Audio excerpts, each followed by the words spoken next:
"Holmes," I said one morning, "come over here to the window. There's a very strange man in our street." My friend, the famous detective Sherlock Holmes, got up slowly from his chair. He stood behind me, with his hands in his pockets, and looked down into Baker Street. It was a cold February morning, and the snow of the day before was on the road. The man in the street was about 50, tall and fat. He wore expensive clothes, a long black coat, a tall hat, and dark trousers. He ran along the street, and he looked very worried. His hands went up and down quickly, and his head moved from left to right. "What's wrong with him?" I said. "He's looking at the numbers on all the houses." "Watson," said Holmes, "he's coming here, I think." "Here?" I asked. "Yes," said Holmes. "He's very unhappy about something, and he wants my help." Just then, the man stopped at our front door. "There. I told you, Watson," said Holmes with a smile. "He's here to see me." Not long after that, the maid brought the man up to our room. Soon he stood in front of us. His head moved from left to right, and he put his hand up worriedly and pulled his hair from time to time. His mouth opened, but he couldn't speak. Holmes took him by the arm and smiled. "Please sit down," he said, and he took him across the room to one of the chairs and sat down next to him. "You'd like to tell us your story. Is that right? You are tired. We can wait a minute, and when you are ready, we can begin." The man sat for a minute or two. Holmes and I waited quietly. Then, when he was ready, the man looked up and began. "I look very strange, I know," he said quietly. No, said Holmes. You want to tell me something important. That's all. "Why did this happen to me? It's the worst thing. The very worst," said the stranger. Please tell me your name, sir, and then you can tell me your story, said Holmes. "Perhaps you know my name," said our visitor slowly. "I am Alexander Holder, of the Holder and Stevenson Bank of Threadneedle Street." Ah, yes, said Holmes. One of the oldest banks in London. "I'm sorry, sir," said Holder. "They told me about you and said you must speak to Sherlock Holmes. He can help you. I came to see you at once. I ran from Baker Street Station to get here more quickly. It looked strange, I know, because I don't usually go running. Thank you for waiting. I am ready now to begin." Holder then started to tell us his story. "Yesterday morning, I was in my office at the bank when a man came to see me. When I saw him, I was very surprised. He was a very famous man. I'm sorry, but I can't tell you his name, because he's one of the British royal family. Mr. Holder, He said. people come to you to borrow money, I hear. Yes, they do, I said, and we always give it to them when we can, I see. said the man. Well, I need to borrow £50,000 from you at once.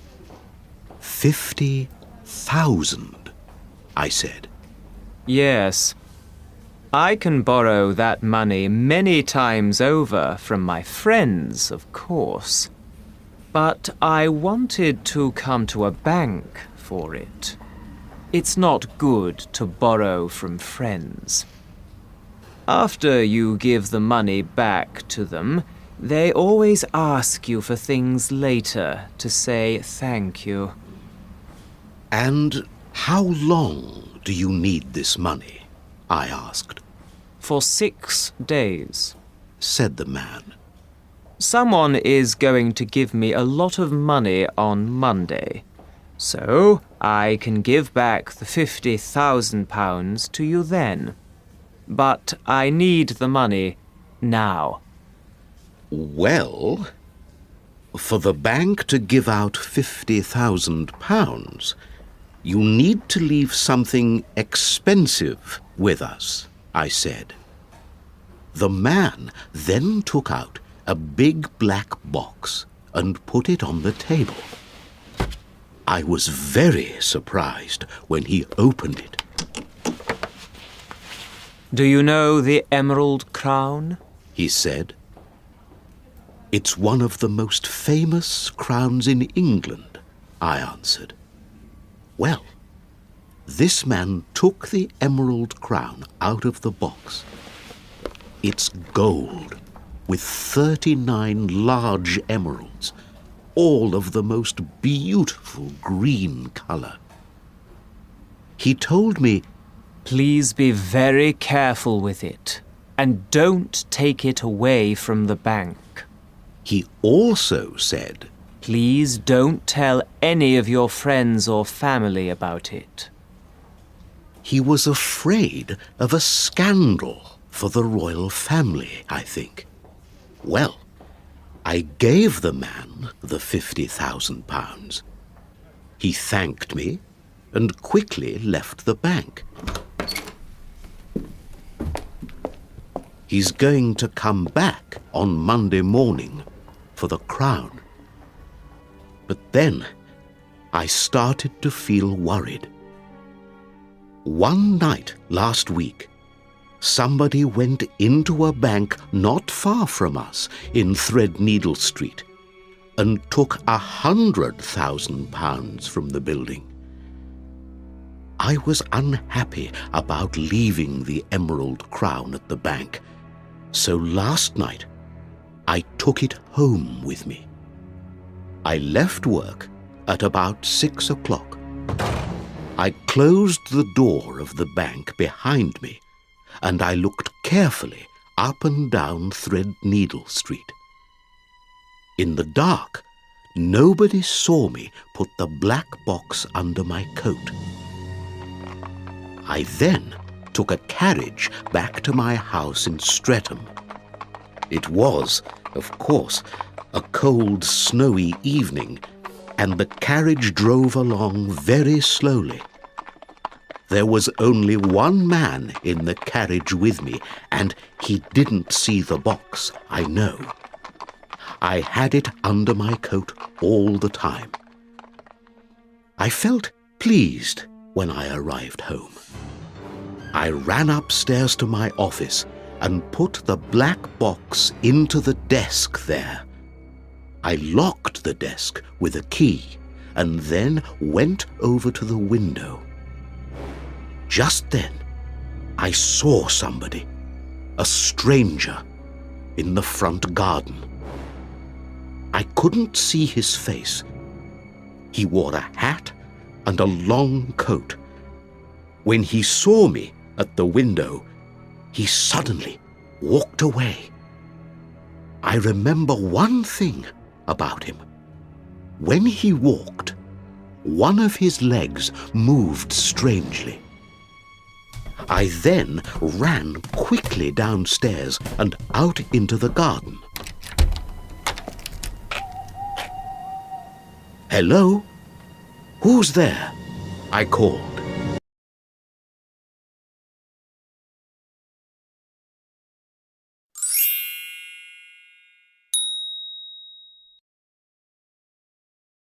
"And did you find this man in the long coat and hat?" I asked. "No," answered Holder. "I looked in the front and back garden, but nobody was there." He stopped talking and thought for a minute. But before I continue with my story, I must tell you about my family and all the different people in the house. Ah, yes, said Holmes, and he moved his chair nearer. My family isn't very big, said Holder. My wife died 10 years ago, and I've got only one son, Arthur. I'm sorry to say it, but he isn't a very good son. When my wife died, Arthur was the most important thing for me. I wanted to make him happy, so when he asked for something, I gave it to him. I was wrong to do it. I know that now. I wanted Arthur to work with me at the bank, but he was no good with money. He was a wild young man. When he was 18, he started going to a gambling club. He made friends there, all rich young men with a lot of time and money. With these new friends, he learned to play cards, but of course, he often lost. He came to me nearly every week and asked, "Can I borrow some more money from you, Father?" "And did you give it to him?" I asked interestedly. "Yes," said Holder. "Arthur often told me, 'Father, I'm going to leave the club.' And from time to time, he stopped going there. But he always went back after a week or two. There was one friend at the club with a lot of power over Arthur. An older man, Burnwell." Burnwell? asked Holmes. "Yes, Sir George Burnwell. Do you know him?" I know his name, I think, said Holmes. He looked quickly over at me. "When Burnwell first came to our house, I liked him," continued Holder. "He's a tall, handsome man. When he walks into a room, everybody looks at him. He's a wonderful talker. He can tell the most interesting stories for hours and hours. But he has a cold look in his eyes," said Holder slowly. "For me, there's something strange about him. And my Mary thinks this too. I can see it in her eyes." "Who's Mary?" I asked. "Mary is my niece," said Holder. "When my brother died 5 years ago, she came to live with us. She's a wonderful girl," continued Holder. "and she does everything for me at home. I call her my right hand, you know." Holder looked out of the window and smiled. But the smile suddenly left his face. "Only one thing makes me unhappy," said Holder. "Arthur loves Mary very much. Last year, he asked Mary to marry him, but she said no. I feel very sorry about this, because Arthur needs a good wife, and Mary is the most wonderful girl. Holder stopped talking, and then, after a minute or two, began again. Now, where was I? He asked. Ah, yes. Of course, there are the maids in the house, too. There are 3 of them, good young girls, and all of them started with me a number of years ago. And then there's Lucy, our most important maid. She came to us 2 months ago. We're very happy with her, but the only thing is... What's that? I asked. She's very beautiful, and she has many admirers. Sometimes they come to the kitchen door in the evening. Holder then stopped. Well, that's everybody at home, I think. And what about yesterday evening? Asked Holmes. Oh, yes, my story, said Holder. When I came back into the house, it was time for dinner. And after dinner, Lucy brought in some coffee for Arthur, Mary, and me. Over coffee, I told Arthur and Mary all about the Emerald Crown. Lucy was out of the room at this time, I think, but I'm not sure. Arthur and Mary were very surprised when I said, "The famous crown is upstairs in my desk." Of course, they wanted to see it, but I said no. Arthur was very worried about house thieves, but I told him everything's all right because there's a good lock on the desk. But he laughed and said, "Any key opens that desk. I opened it with the key to the attic when I was a child." I didn't listen much to Arthur, said Holder. He often talks wildly about things, and by this time I was tired, so I went upstairs to bed. After about 10 minutes, Arthur came to my room. He asked, "Can I borrow some money, Father? I need £200 this time to give back to my friends at the gambling club." I felt very angry. He wanted money for the 2nd time in a week. When I said no, he started to cry. He then walked slowly to the door and closed it angrily behind him.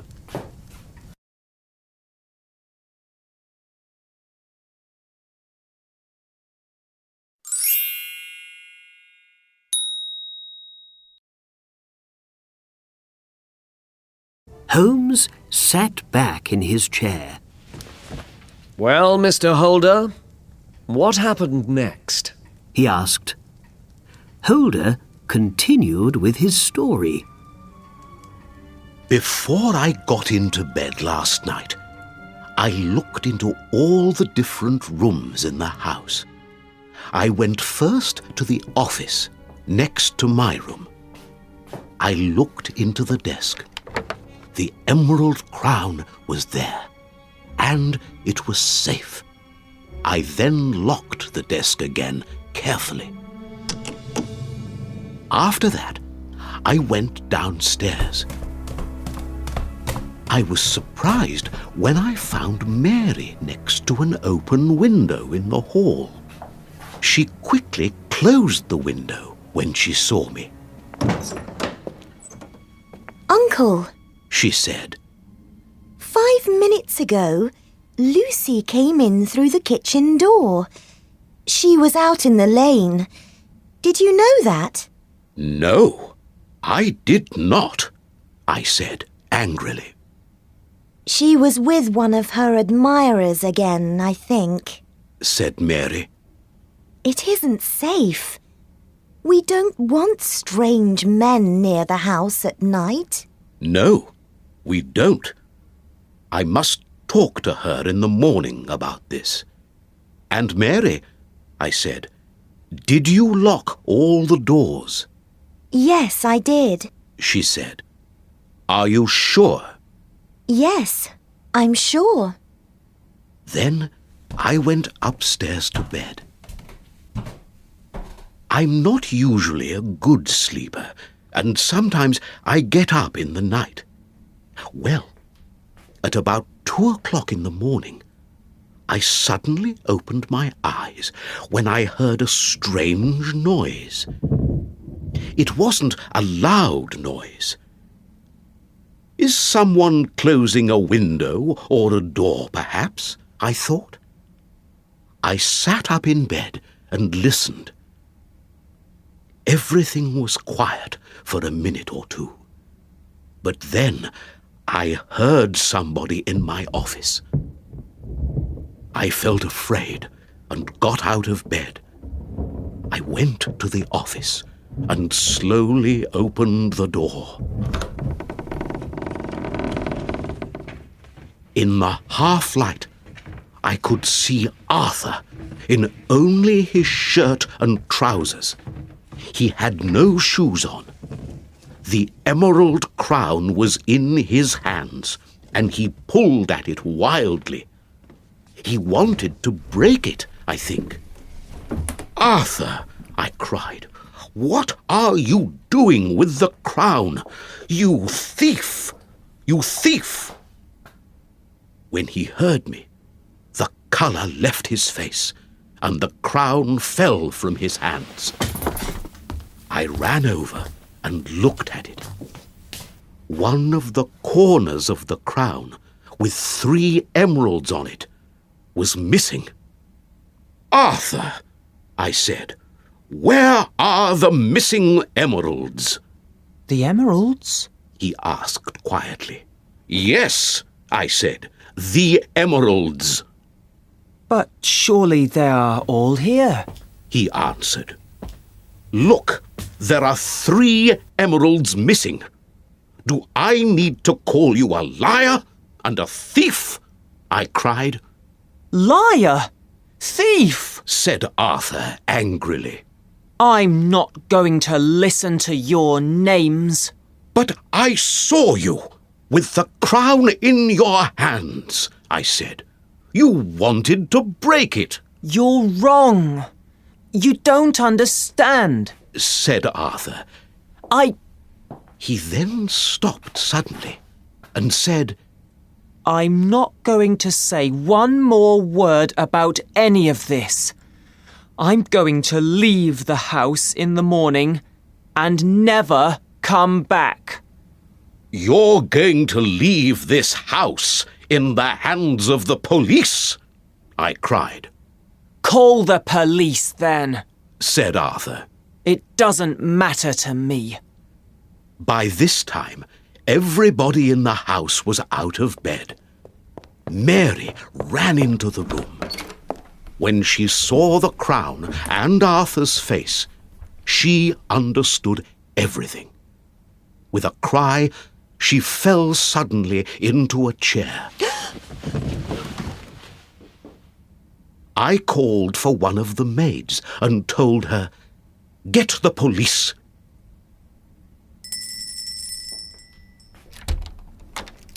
When 2 police officers arrived at the door, Arthur looked white and ill.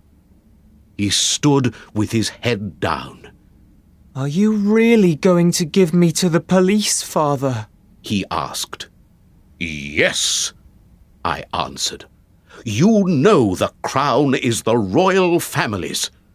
The police need to investigate this crime carefully. We must find the missing emeralds, or there's going to be a scandal in this country. Arthur listened, and then looked up at me. Can I ask for one thing, Father? Can I leave the house for 5 minutes? Leave the house for 5 minutes, I said. Leave you free to run away, or put the missing emeralds somewhere safe? No! No! Of course you can't! I then started to talk quietly. Please, Arthur, I'm a famous banker. I have a lot to lose here. Give me back the emeralds now, and we can forget everything. And forget your names for me, liar and thief. Never! Cried Arthur, and his face was red and angry. There was nothing more to say. I called the police officers into the room and gave Arthur to them. Look over the house upstairs and downstairs, I said. Go into every room. Only stop looking when you find the missing emeralds. The police were in the house for hours, but they found nothing. And Arthur, he didn't open his mouth again. He didn't say a word. He sat there with his head in his hands. Early this morning, the police took Arthur away. I went with him and then talked to the head officer at the police station. He couldn't understand the case. He gave me your name and address, and so I came quickly here to Baker Street. I badly need your help, Mr. Holmes. Last night, I lost everything. The emeralds, my son, and my good name. You must help me to get them back.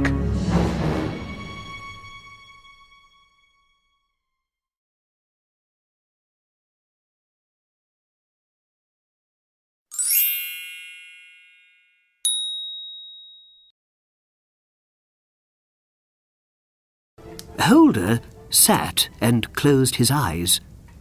He moved in his chair unhappily. Holmes looked out of the window into Baker Street. I waited for him to speak about this most interesting case. Do you have a lot of visitors? Holmes asked Holder suddenly. Not many, Said Holder. Stevenson from the bank comes to the house sometimes, and there's Arthur's friend, Sir George Burnwell. And do you go out often? Asked Holmes. Arthur does, Said Holder. but Mary and I stay at home. And is Mary worried about the case? Asked Holmes. Yes, Said Holder. she didn't sleep at all last night. Holmes moved nearer to Holder. But is your son really guilty? How can you be sure of it? He asked. I saw him with the crown in his hands. Said Holder. That looks bad, it's true. Said Holmes. But the young man is innocent, I believe. Innocent? Said Holder. Then why did he have the crown? And why did he say nothing? His silence is very interesting. Said Holmes. An innocent man speaks a lot and tells you everything. A guilty man speaks a lot, but he is a liar. But to say nothing is most unusual. Did Arthur really go to your office, break off a corner of the crown, go to put it in a safe place, and then come back to the office with the remainder of the crown? I can't believe it. But then, what really happened last night? Asked Holder.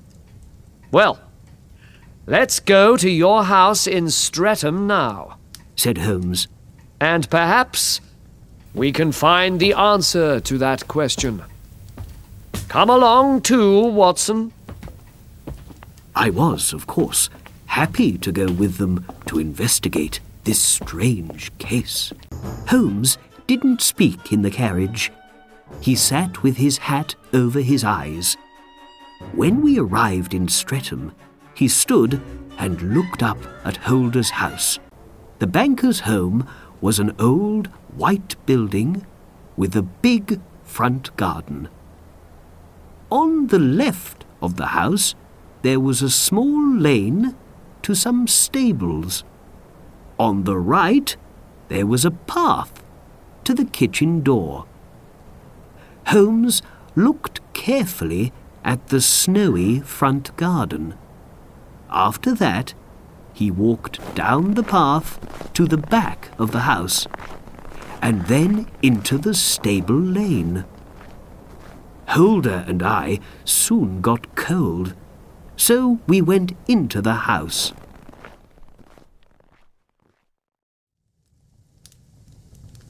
We waited in silence in the warm room. Suddenly, a young woman came in. She had dark hair and big brown eyes.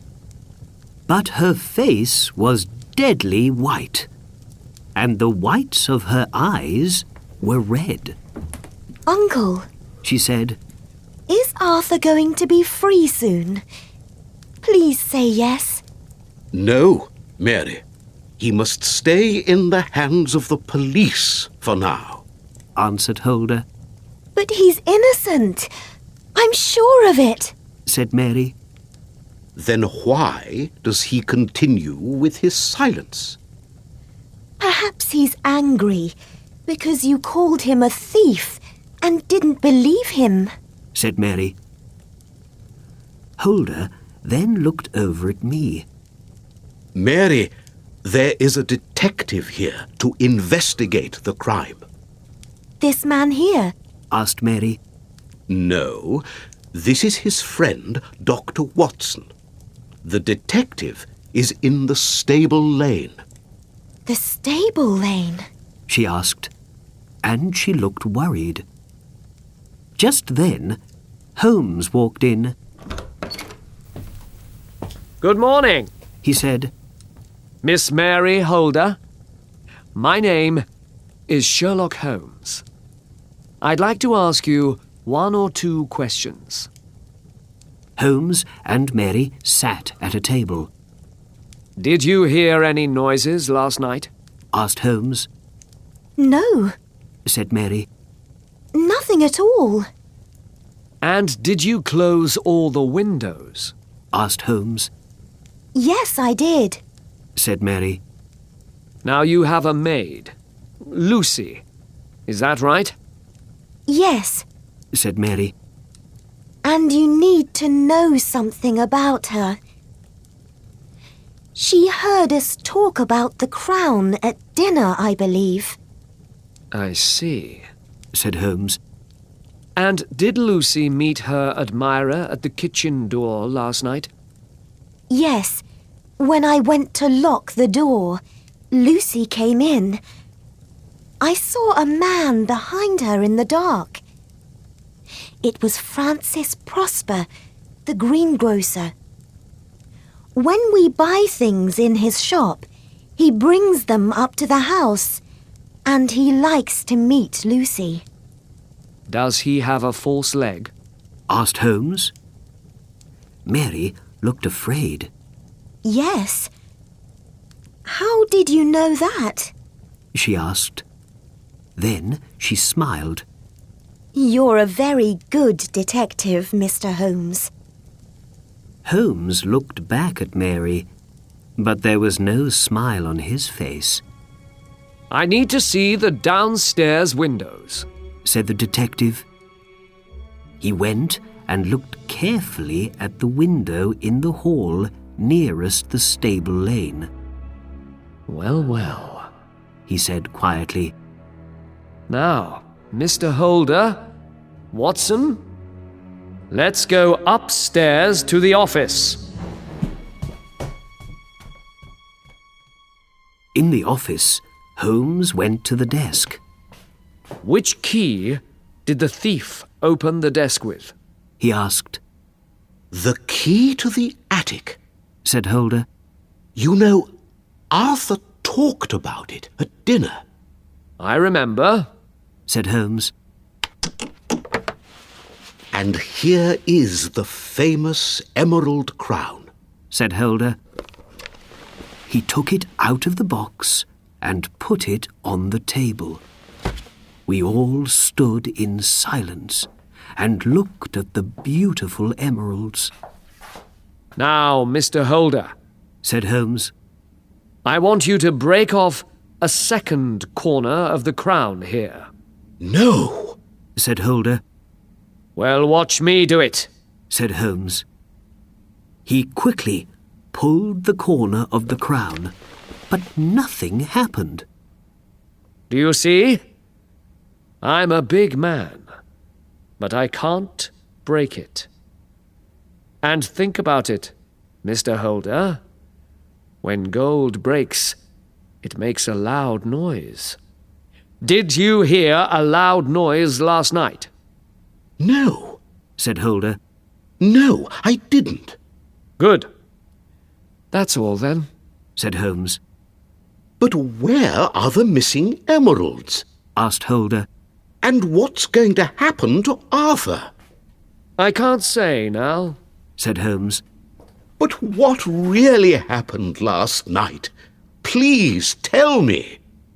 Come to my house tomorrow between 9 and 10. Perhaps I can tell you then. Goodbye.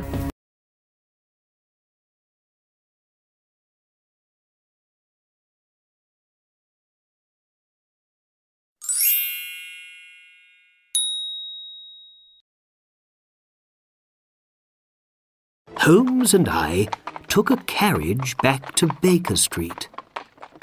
He talked about the weather, but, of course, I wanted to know more about the case. I asked him a number of questions. Is Arthur guilty, do you think? Where are the missing emeralds? But every time, Holmes went back to the weather. So I stopped asking my questions and looked out of the window. It was 3 o'clock when we arrived at Baker Street.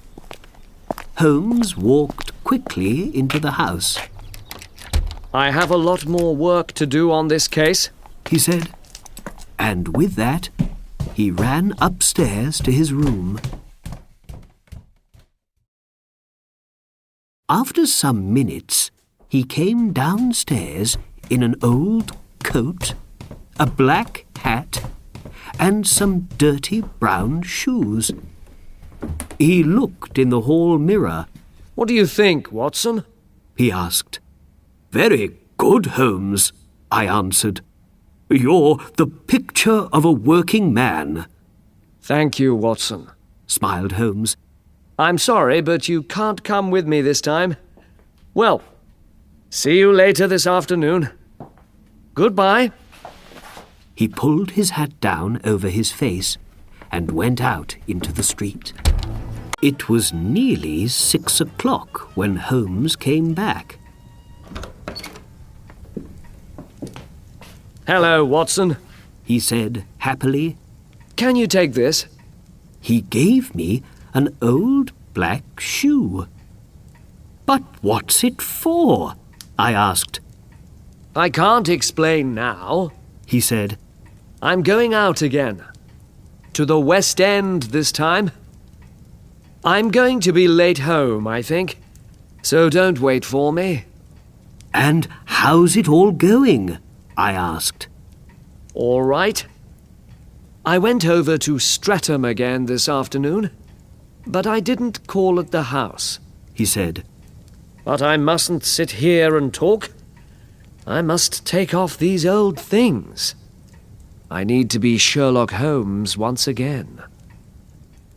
Holmes was very pleased with his work that day, I could see. He went upstairs, and 5 minutes later the front door closed behind him. He was out on his detective work once again. I sat and waited all evening for Holmes to come back. When it was midnight, I went up to bed. I wasn't surprised. Holmes was often out late. When he investigated a case, he was sometimes away for days and nights.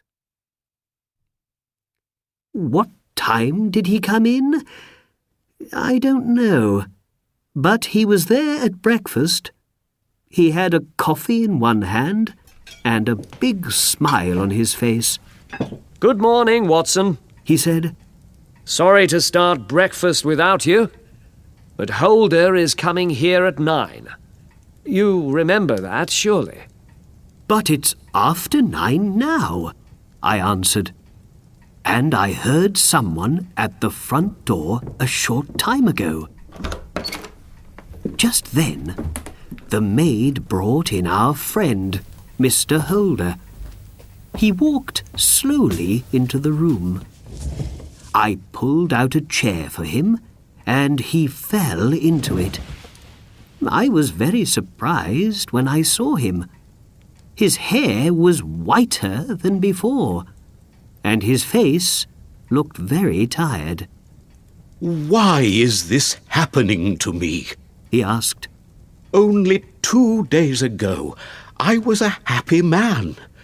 Now everything in my world looks black. This morning, one more terrible thing happened in my house. My niece, Mary, left me. Left you? Asked Holmes. Yes. She wasn't at breakfast this morning. And there was this letter for me on the hall table. Holder read the letter to us. Dear Uncle, you and Arthur are in trouble because of me. I can't stay any longer in your house. I must leave you and never come back. I am going to move far away from here, so please don't look for me. Thank you for all the things you did for me. Your loving Mary. What is this letter all about? Asked Holder. This is all for the best, I'm sure, Said Holmes. You know, Mr. Holder, you are near the end of your trouble, I believe. Do you know something about the emeralds, Mr. Holmes? Asked Holder. Perhaps. Said Holmes. Is £3,000 a lot to get the emeralds back, do you think? No. Said Holder. 3,000 is nothing. Well, write me a cheque for £3,000 then, said Holmes. Holder wrote the cheque and gave it to Holmes. The detective suddenly took out the missing corner of the crown from his pocket. You have it, shouted Holder. Yes, I do. And now you need to do one more thing for somebody, said Holmes. And what's that? Asked Holder. You need to say sorry to your son, Arthur, said Holmes. Is he innocent, then? Asked Holder. I told you this yesterday, said Holmes. And I say it again today. Are you sure of it now? Asked Holder. Yes, I am, said Holmes. Then let's go and tell Arthur at once. It's all right. He knows, said Holmes. When I learned the truth, I went to talk to him. I told him my story, and he said, "You're right, Mr. Holmes." Well, Holmes, cried Holder. So what really happened on that terrible night? You must tell me now.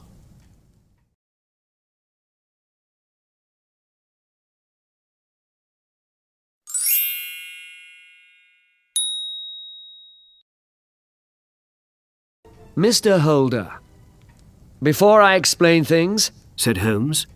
I must tell you something. It's not going to be easy for me to say it, and it's not going to be easy for you to hear it. Your niece, Mary, and Sir George Burnwell are lovers. Yesterday she ran away with him. My Mary, said Holder. I don't believe you. It isn't true. I'm sorry, but it is, said Holmes. When Burnwell first visited your house, you didn't know much about him. But he is one of the worst men in England, a liar and a thief. He lost all his money years ago in the gambling clubs of London. Mary loved this handsome man.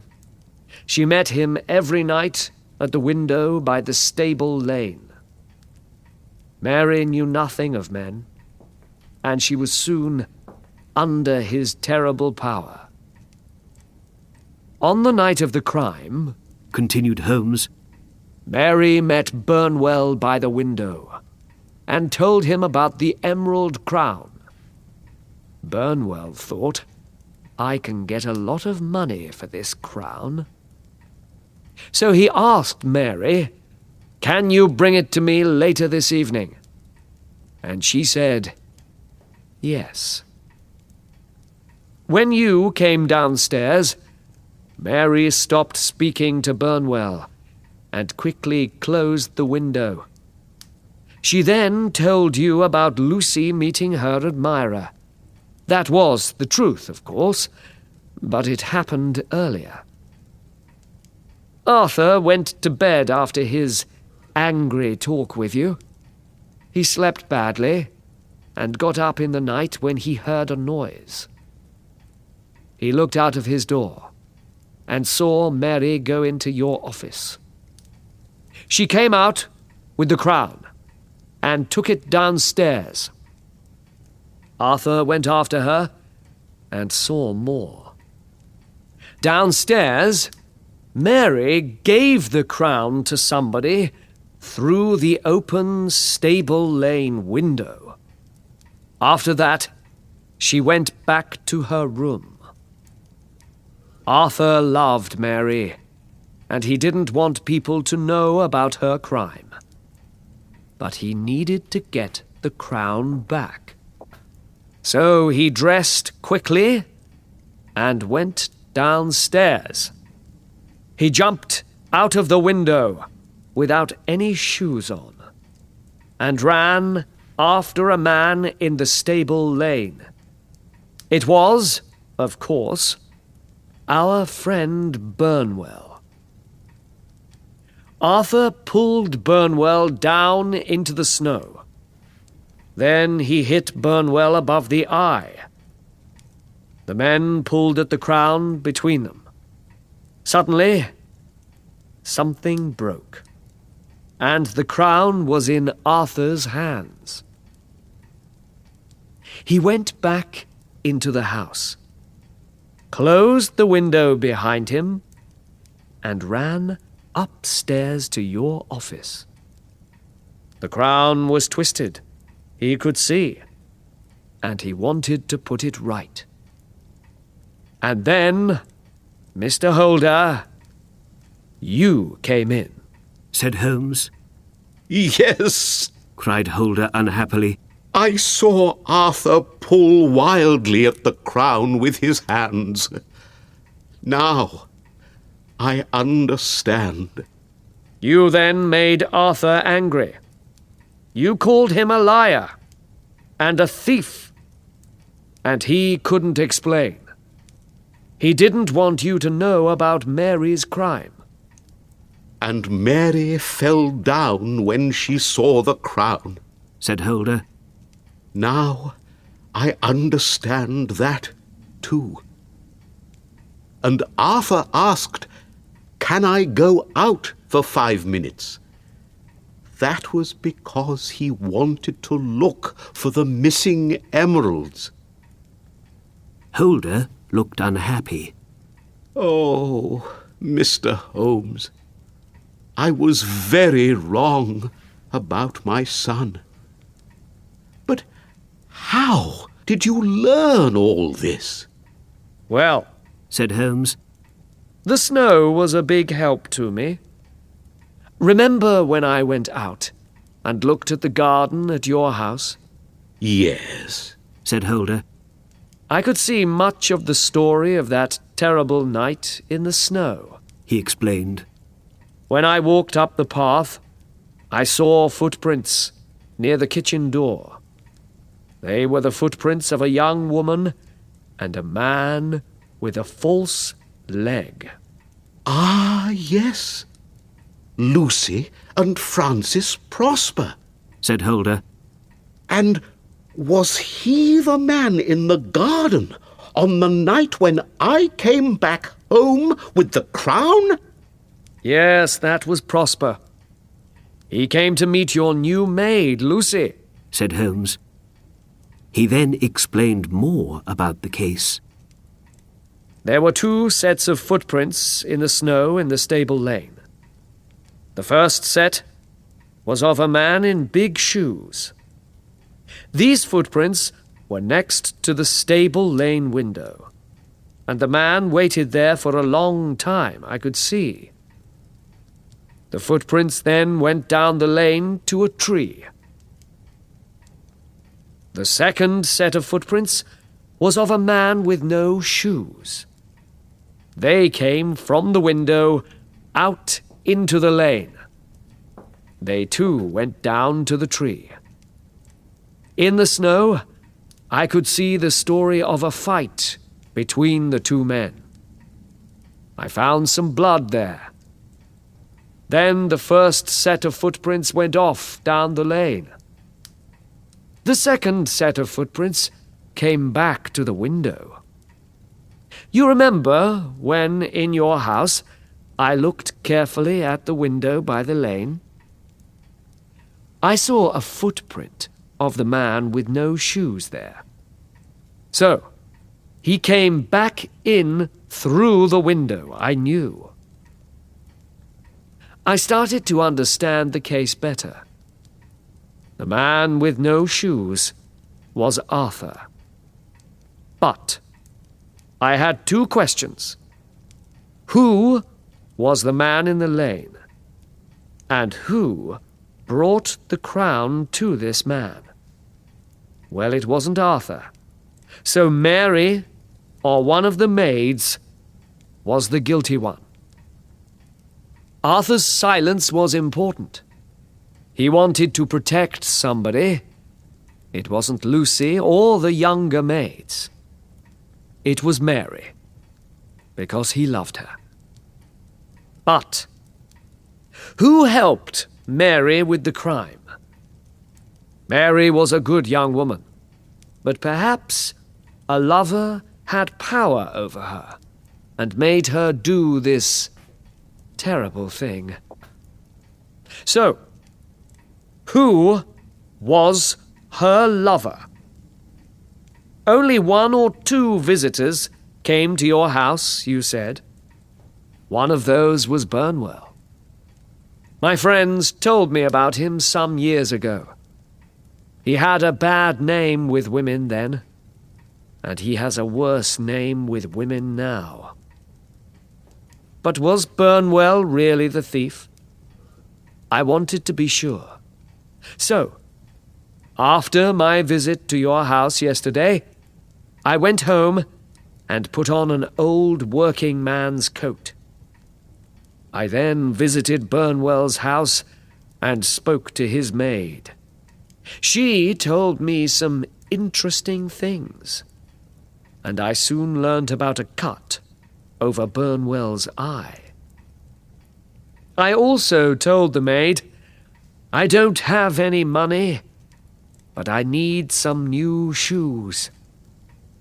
She felt sorry for me and gave me some of Burnwell's old shoes.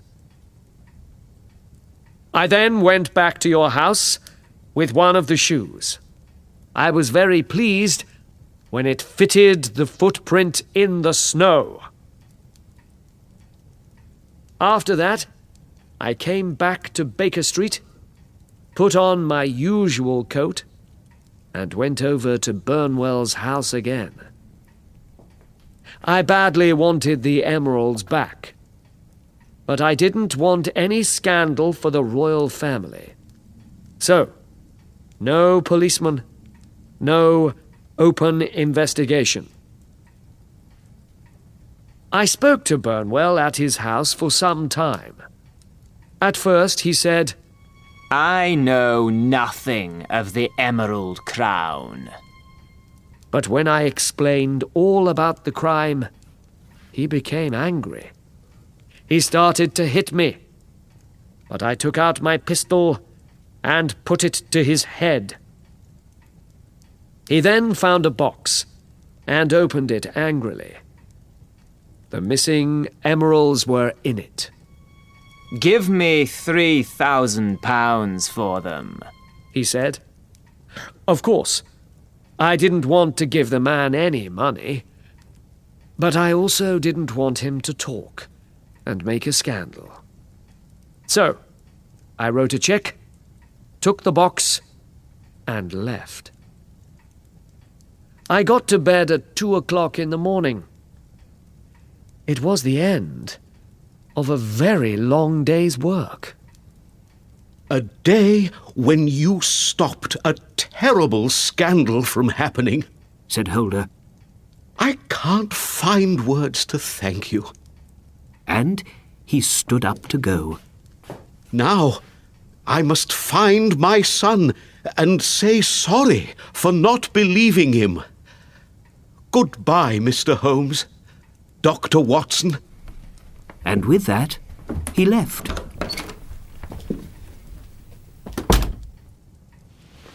I looked at Burnwell's old shoe on the table in front of me. You always find the answer in the end, Holmes, I said. It's all in a day's work, Watson, smiled Holmes.